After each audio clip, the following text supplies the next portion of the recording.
We're going to move along now and talk a little bit, not for the last time in our two-day summit, about the United Nations 17 Sustainable Development Goals.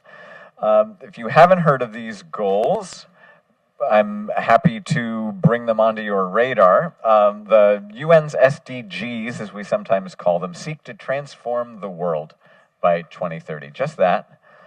Unfortunately, we've seen some setbacks. According to the UN Environment Program, or UNEP, only 17% of the SDGs are currently on track.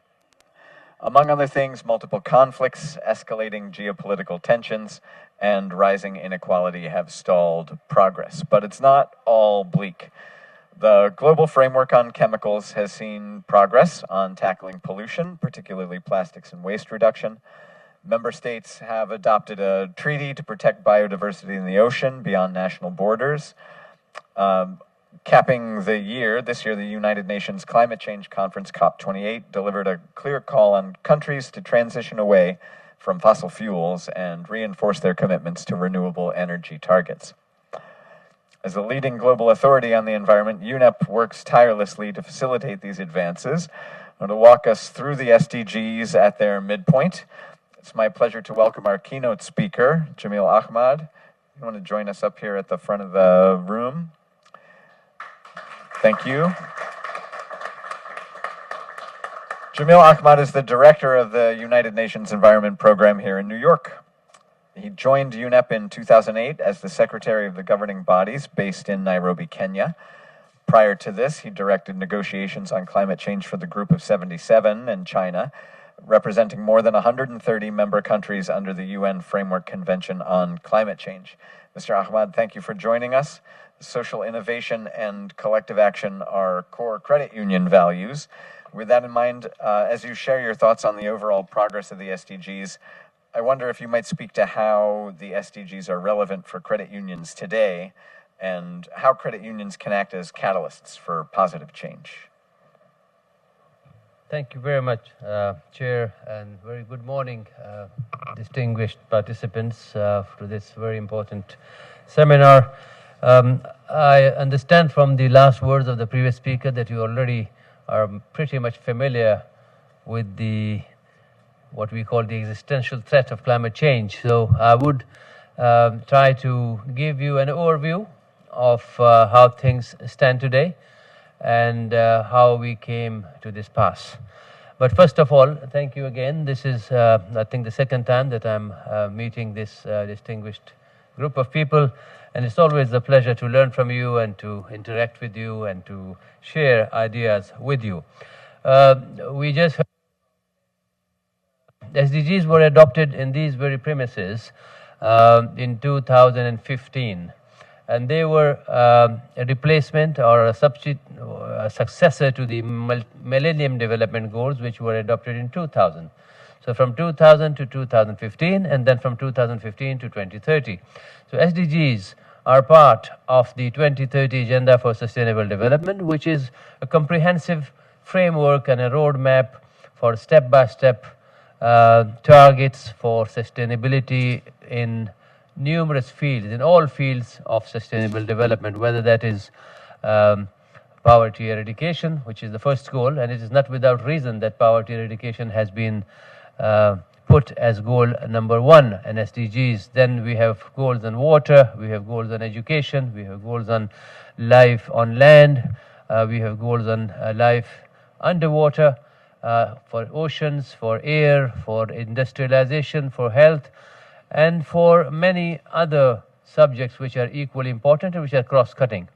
So this was the first attempt by the international community to take a holistic view and to take an integrated view of these issues. In the past, we tend to look at these issues in silos. So we were attending to health in one sector, we were attending to environment in another sector, and we were looking at other issues in various different siloed approaches. So SDGs provided us with an integrated framework. These were owned and integrated into the internal policies of governments. So each government is now a party to the SDGs and to the Sustainable Development Agenda.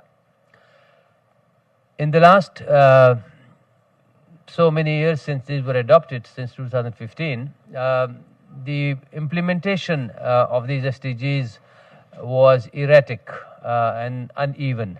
And there were reasons for that, to which we can come later, and I think you all are pretty much familiar with as to why some of these development goals do not reach its destination and do not reach the point where we want them to be.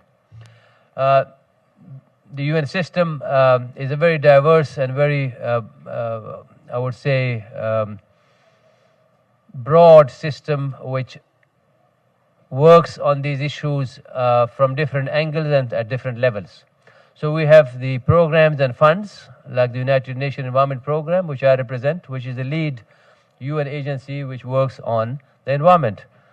Then we have the World Health Organization, we have the Food and Agriculture Organization, and so many other funds and programs which are working on these issues. In parallel, we have the conventions.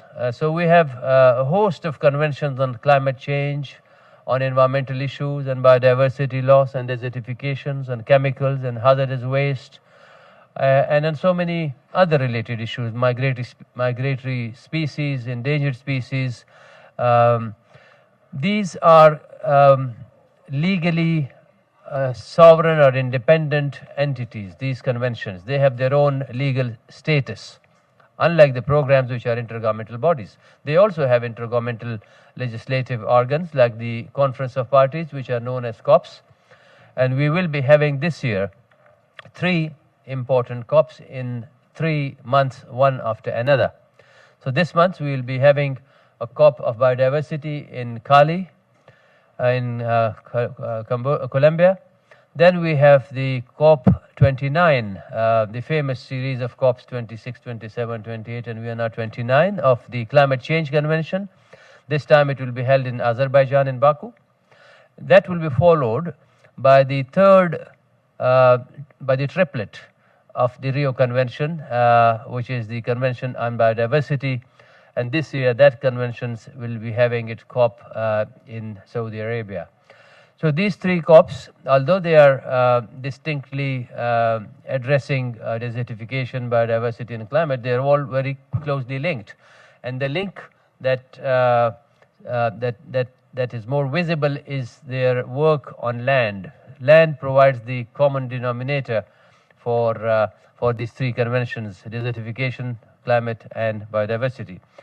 As we know, these conventions have their own work plans and they have their own targets. Like it was mentioned by the chair just a while ago, that the COP 27 and 28, they agreed on phasing out fossil fuels, because the main culprit for climate change is the use of fossil fuel in a very unregulated, unrestricted way.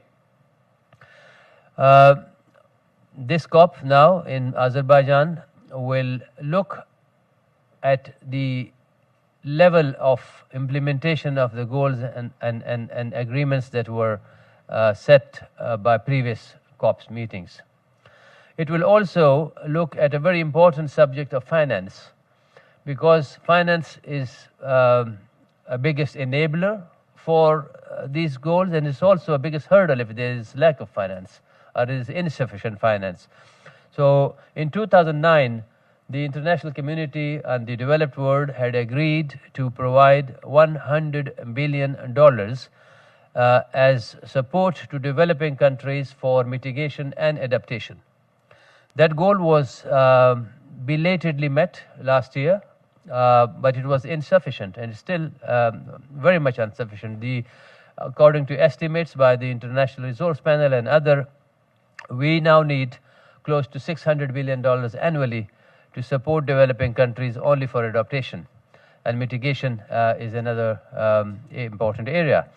So this COP will seek to agree on a new global climate finance goal.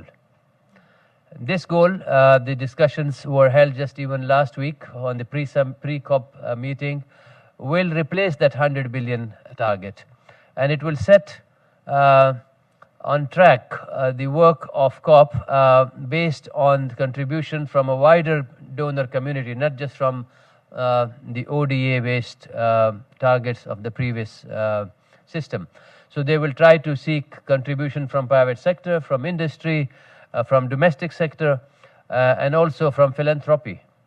And this is important because, as we see, without this financial support, the trust gap that exists between developed and developing countries on climate change will not be addressed properly. So if we want to fill that gap, we'll have to come up with a target which is achievable, which is deliverable, and which can make a difference in enabling these countries which are more vulnerable without having contributed to the greenhouse gas emissions being in the forefront of the climate impact.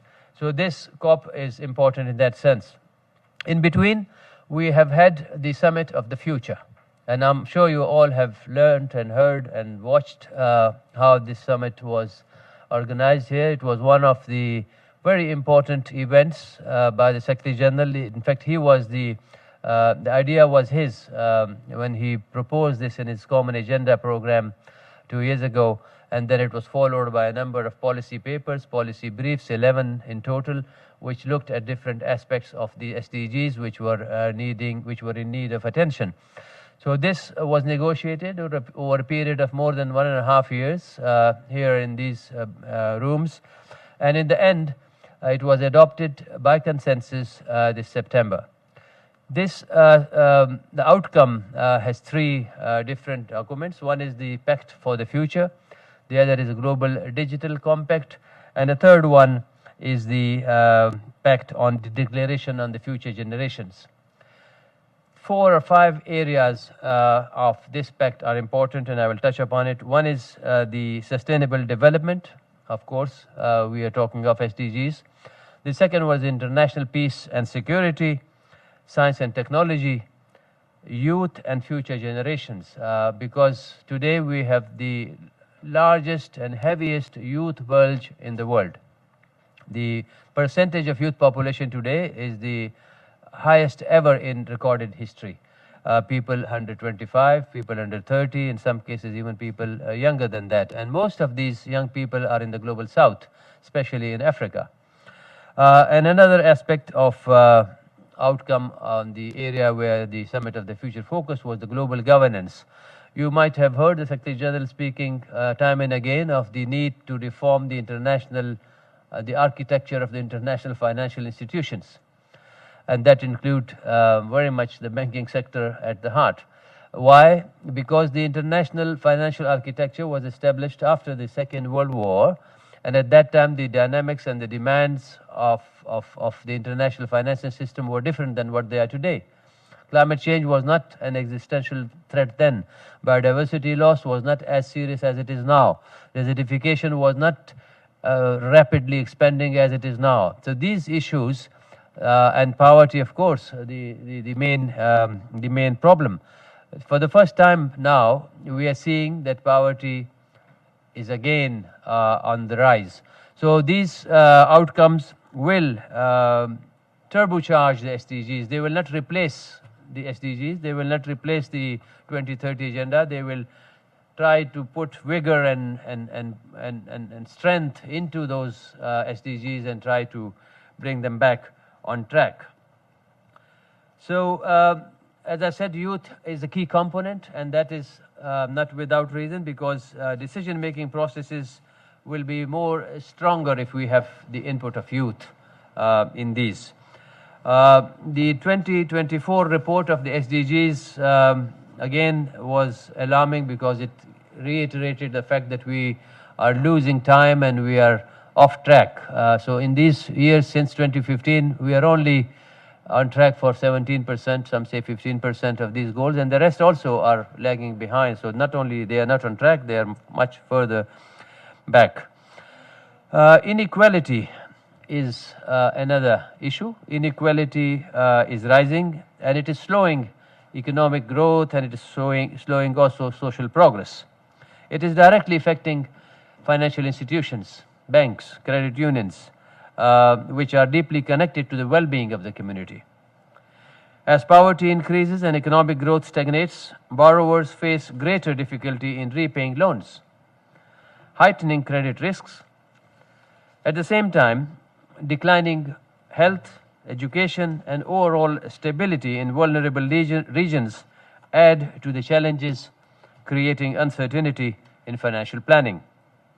In addition to these systemic risks, climate change presents an even more significant financial challenge to credit unions than the physical risks such as more frequent and severe extreme weather events.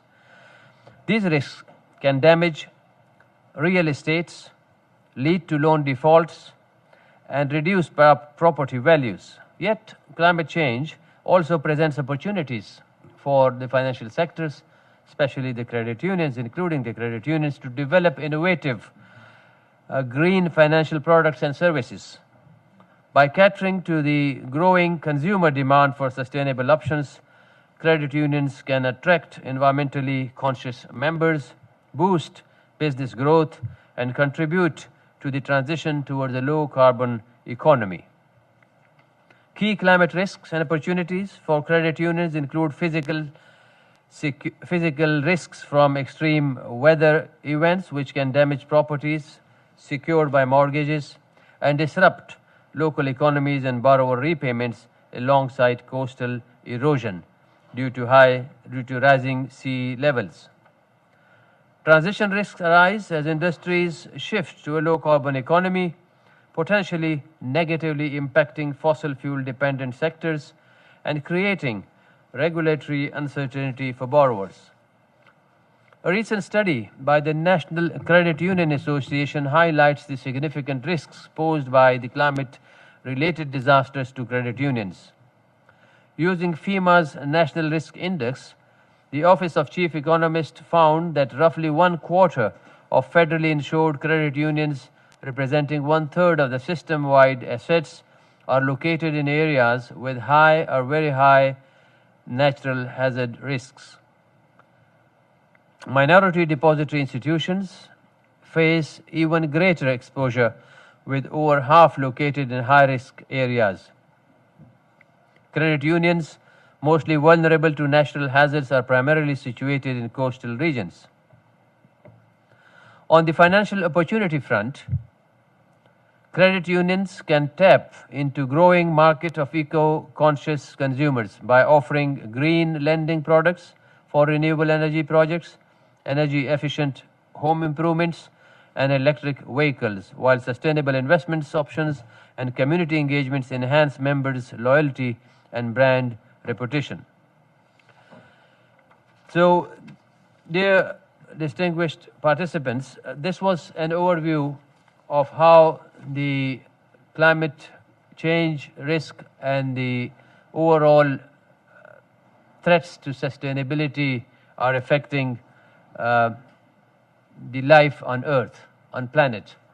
And while we are striving to address what we call the planetary crisis of pollution, climate change, and biodiversity, we are aware of the potential of organizations like yours to contribute to addressing these issues.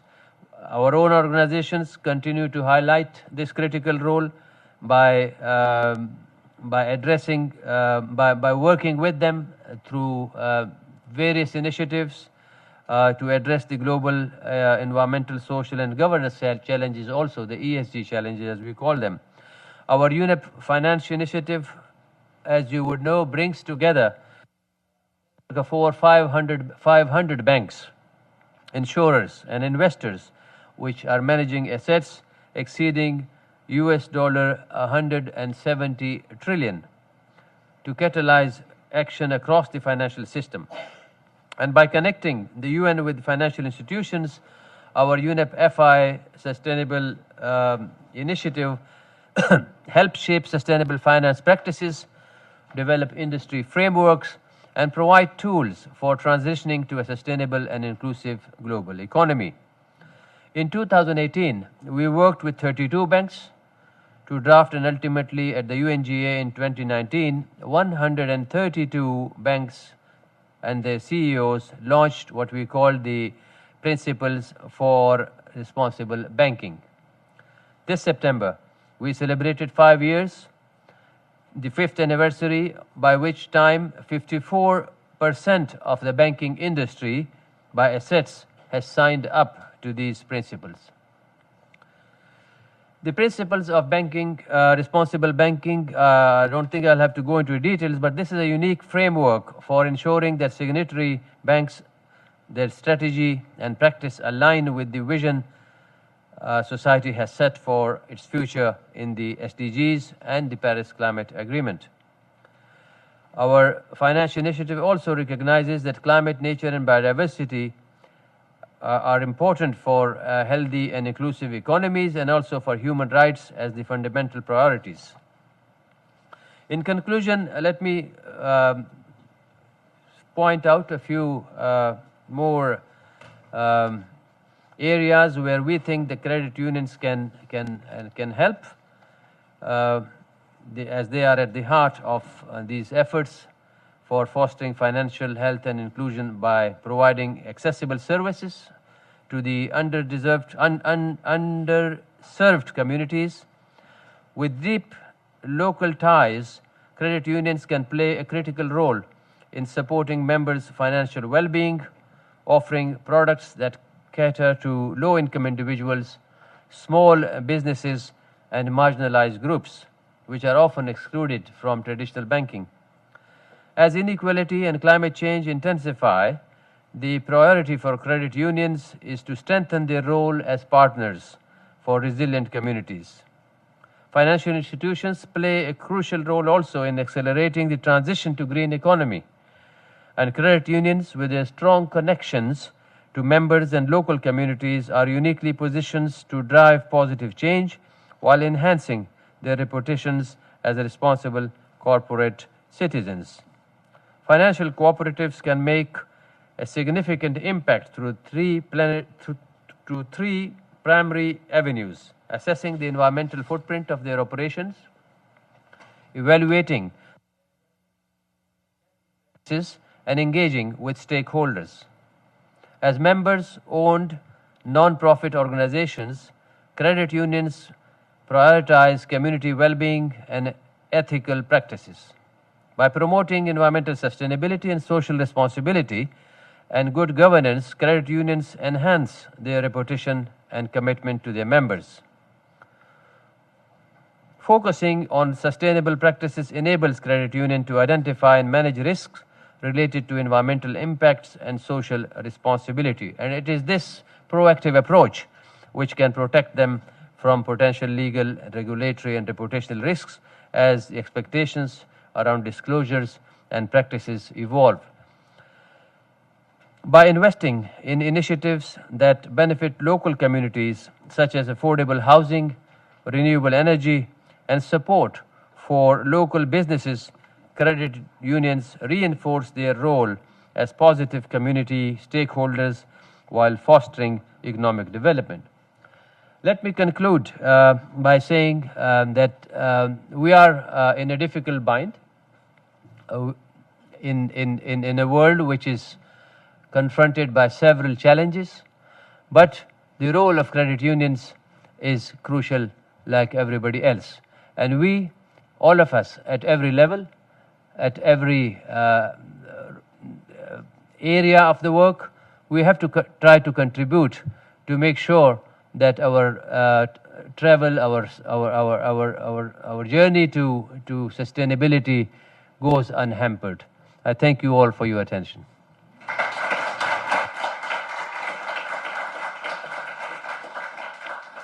Thank you very much. I think we have some time for a few questions. I've got some. I will check to see if we've had anything coming in the chat, but around the room, if you had any questions stir as you listened to Director Ahmad's presentation, please do get those ready.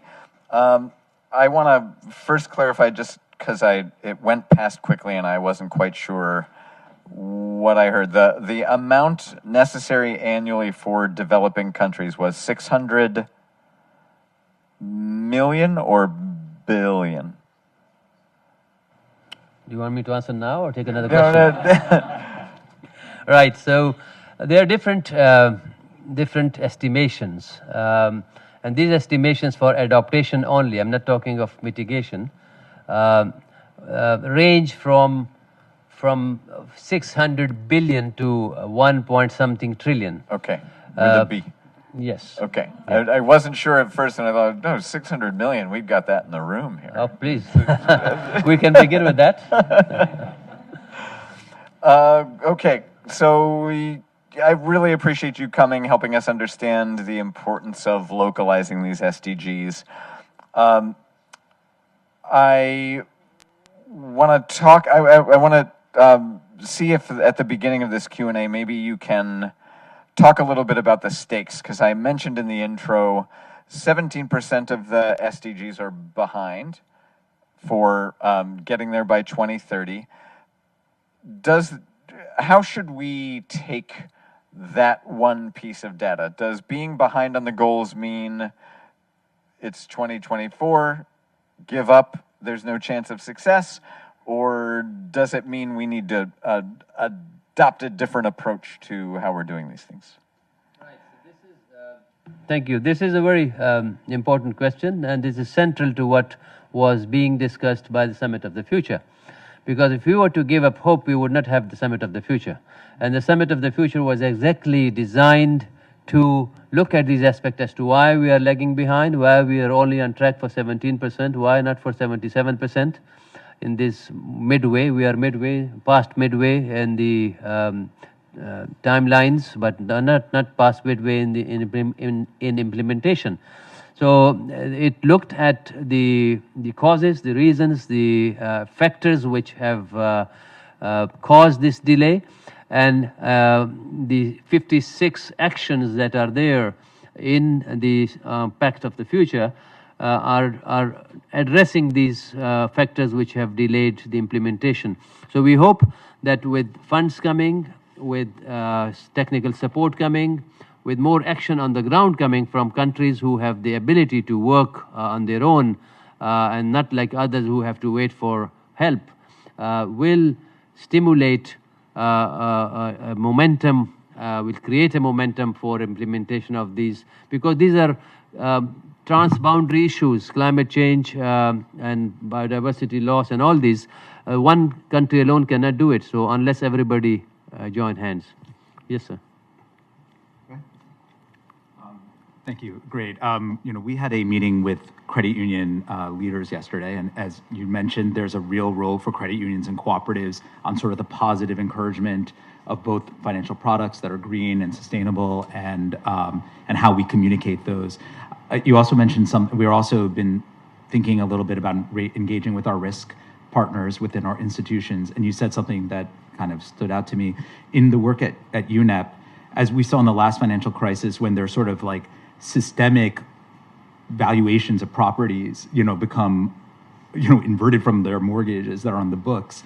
And I was thinking about, we often think about risk about our own mortgage portfolios and saying, well, how sustainable are they to potential flooding or damage of the underlying property? Have you seen in your work in the financial sector, kind of looking at that as a systemic risk across, because we would have to, as credit unions, we kind of insure each other, where, but if they have financial pressure because their loan portfolio is not, is underwater because of the underlying property being damaged by climate, has UNEP seen anything like that in the financial sector and engaged in that topic?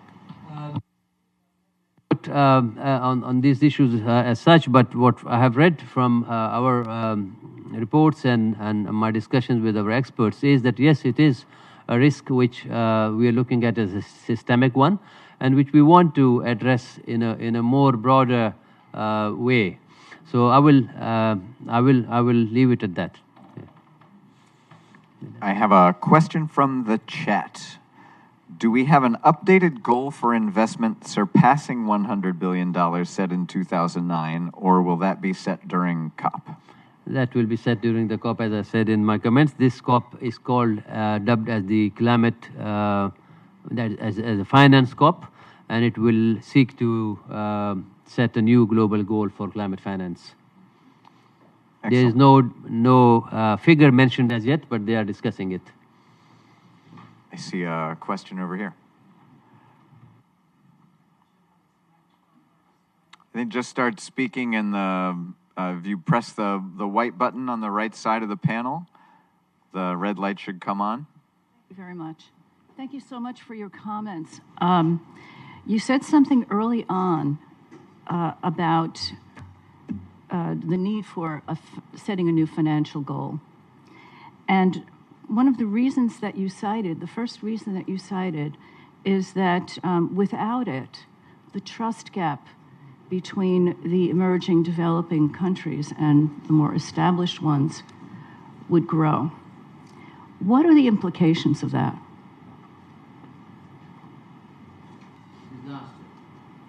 More disaster, environmental disasters, extreme weather events, poverty, inequality, pandemics. Because, as I said, Paris Agreement has laid down, Paris Agreement is a legally binding treaty. And in that it was agreed that this financial technical capacity support will be extended to the vulnerable communities, to the vulnerable nations, and to the vulnerable regions to help them address these issues which can overflow to the other side. So as I said, these are transboundary issues. We are not there until everybody is there. Nobody can reach that goal of sustainability unless they take along everybody. And that is why these COP meetings have focused more attentively on coming to an agreement on finance. Because finance will enable technology, finance will enable capacity, and finance will enable addressing the SDGs. I'll ask one. Somebody's got to do it because it's 2024, and if you're a professional at a professional conference, you are not going to make it through a day without talking about the topic du jour, artificial intelligence. Start by saying I'm a skeptic. I don't even like to use the phrase AI because I don't see a lot of evidence of actual intelligence on display here, but there's no doubt that these are powerful tools for pattern recognition and directed iteration. So I'm curious, do you see a role for machine learning in the advancement of the SDGs as we're trying to close this gap?